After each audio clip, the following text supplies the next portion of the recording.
सभी को जय मसीह की। स्वागत है परमेश्वर की पवित्र जीवित हजूरी में।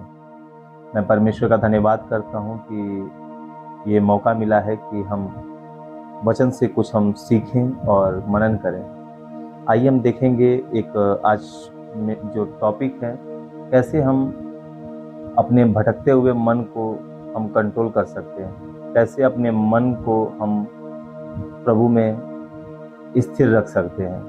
अक्सर होता क्या है कि बहुत बार जब हम प्रार्थना करने बैठते हैं और प्रभु की महिमा करने बैठते हैं या वचन पढ़ने हम बैठते हैं, तो हमारा मन तमाम सारी बातों में, तमाम सारी दुनियावी चीज़ों में, तमाम सारी उन बेकार और फिजूल भरी बातों में हमारा मन और ध्यान उधर लगाने वाली चीज़ें लगाती हैं। लेकिन हमें इन बातों को समझने की ज़रूरत है और हमें इनसे बाहर निकलने की ज़रूरत है, ताकि हम परमेश्वर के ग्रेस को, परमेश्वर की महिमा को अपने जीवन में और अधिकाई से हम महसूस करने पाए।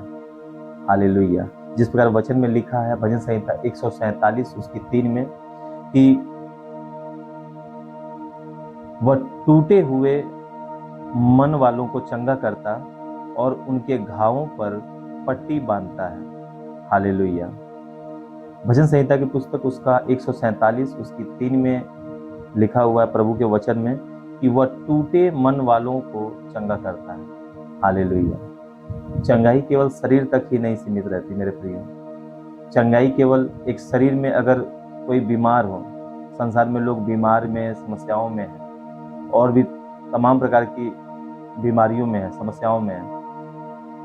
हमें, अगर हम शारीरिक बीमारी में हैं तो डॉक्टर के पास जाकर के उसका इलाज करा सकते हैं, उसके बारे उसका हम इलाज करा करके और हम क्या करेंगे, मेडिसिन लेकर के, और हम ठीक हो सकते हैं, चंगे हो सकते हैं। लेकिन जहाँ मन की बात आएगी, जहाँ हृदय को सही करने की बात आएगी, मन को चंगा करने की बात आएगी, तो कौन डॉक्टर हमें चंगा करेगा?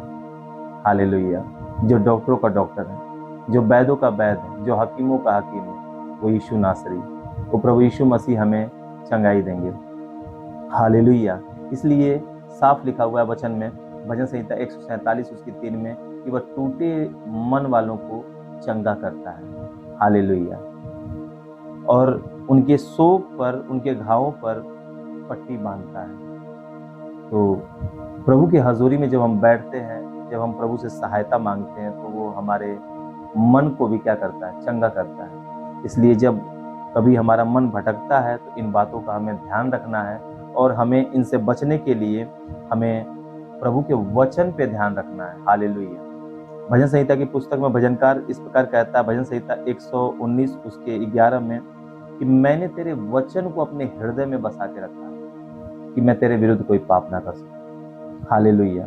मेरे प्रियो, यहाँ पे भजनकार दाऊद भी इन बातों को कह रहे हैं कि मैंने तेरे वचन को अपने हृदय में बसा रखा है। जब हम परमेश्वर के वचन को अपने हृदय में बसा के रखते हैं, जब परमेश्वर के वचन को, परमेश्वर की आज्ञाओं को जब हम अपने हृदय में बसाते हैं, तो कोई भी पाप की सामर्थ्य, कोई भी ऐसे मन पर जब कोई चीज़ें हमला करती हैं, जब हमें बुरे विचारों में लेके जाती है, बुरे ख्यालों में लेके जाती है, तो परमेश्वर का वचन हमें स्थिर करता है। आज बहुत से जवान लड़के लड़कियां, बहुत से बच्चे इन सारी उलझनों में, बहुत समस्याओं में फंसे हुए हैं और उनको पता नहीं चल पा रहा है कि हम किस तरीके से, हम इस डिप्रेशन से, इस लड़ाई से हम बाहर निकलें। मेरे प्रियो, साफ साफ परमेश्वर के वचन में लिखा है कि जब हम परमेश्वर के वचन को, वर्ड ऑफ गॉड को जब अपने हृदय में बसाते हैं, जब मनन करते हैं, तो हम केवल उन पे विजय ही नहीं पाते, वो हमारे जीवन से वो सारी चीज़ें, वो सारी शर्मिंदगी हमारे जीवन से दूर हो जाती है। हालेलुया। हालेलुया। इसलिए हमें इन बातों को हमें समझने की जरूरत है और कुछ स्टेप हमें उठाने हैं। उस स्टेप के द्वारा हम क्या कर सकते हैं, हम इस भटकते हुए मन को कब्जा कर सकते हैं। हालेलुया। हालेलुया। जिस प्रकार दूसरा कुरिन्थियों उसकी 10 उसकी 5 में लिखा हुआ है परमेश्वर के वचन में कि हम हर एक उन कल्पनाओं को, हर एक उन उलझाने वाली बातों को जो परमेश्वर के पहचान के विरोध में उठती है, उनको हम क्या करते हैं? खंडन करते हैं। हालेलुया। जो हमें चेक करना है कि जो हमारे मन में जो थॉट्स आ रहे हैं, जो विचार आ रहे हैं, क्या परमेश्वर के पहचान के विरोध में है या परमेश्वर के शिक्षा हमें देने वाली बातें हैं। हमें उन विचारों को खंडन करना है, उन्हें कैद करना है प्रभु यीशु मसीह के सामर्थ्य नाम से, जो परमेश्वर की पहचान के विरोध में है। और जब हम ऐसा करना शुरू करते हैं, जब हम अपना ध्यान परमेश्वर के वचन की ओर लगाते हैं, तो परमेश्वर हमारे जीवन में अद्भुत कार्य करते हैं। हमारे मन को वो फिर चंगा करना शुरू कर देते हैं। हम देखेंगे कि पहले जिस प्रकार कैसे हम उलझनों में थे, समस्याओं में थे, किस प्रकार हमारा मन भटकने वाला था, इधर उधर की बातों में गुमराह करने वाला था, और कैसे हम प्रभु में अब हम जीवंत जीवन जी रहे हैं, किस प्रकार हम शांति के साथ जीवन जी रहे हैं। कुछ स्टेप्स हैं जो मैं आपको बताना चाहूँगा, हम किस प्रकार अपने मन को कंट्रोल कर सकते हैं। पहला स्टेप है स्तुति के साथ में। जब हम प्रभु की हजूरी में बैठे तो स्तुति के साथ में परमेश्वर का थैंक्स गिविंग करते हुए हम उसकी हजूरी में हम बैठे।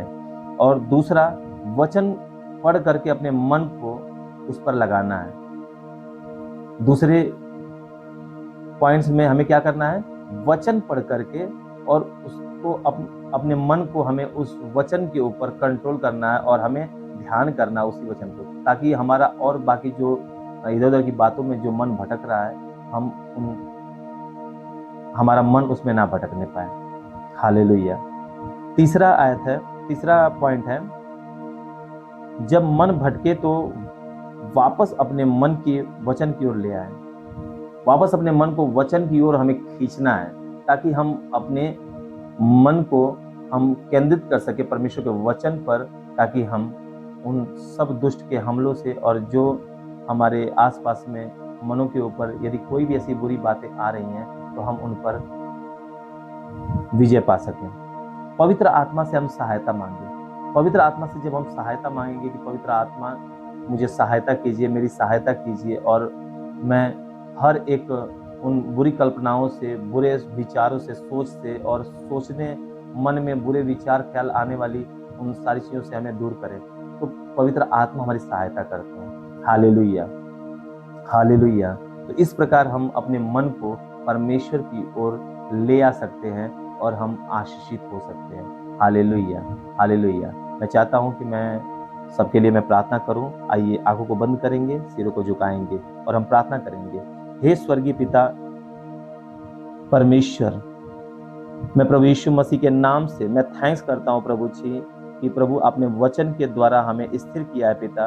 और प्रभु जी प्रार्थना करते हैं खुदावंद खुदा, जितने भी लोग प्रभु जी इस वचन को आज सुना है पिता, और प्रभु जी इन बातों को इन्होंने सुना है खुदावंद खुदा, ये अपने मन को, जितने भटकाने वाली आत्मा, इनके मन को अस्थिर करने वाली आत्मा कार्य करे, प्रभु यीशु मसीह के नाम से उन्हें झिड़क देते हैं। अक्सर इधर उधर भटक जाता है इनका मन पिता, अक्सर ये बातों में और तमाम प्रकार की उलझनों में, चिंताओं में, टेंशन में इनका मन भटक जाता है। प्रभु कृपया अपने पवित्र आत्मा के द्वारा इनके मन को स्थिर करे खुदावन खुदा, इनके विचारों को प्रभु यीशु मसीह की आज्ञा के अधीन कर दे खुदावन खुदा। पिता परमेश्वर प्रभु जी, हमें तेरे वचन पर मन लगाए रहने में और आप पर भरोसा रखने में और हर परिस्थिति में आप पर केंद्रित रहने की सामर्थ्य दीजिए पिता, यीशु मसीह के नाम में ये प्रार्थना करते हैं, आमीन। God bless you all.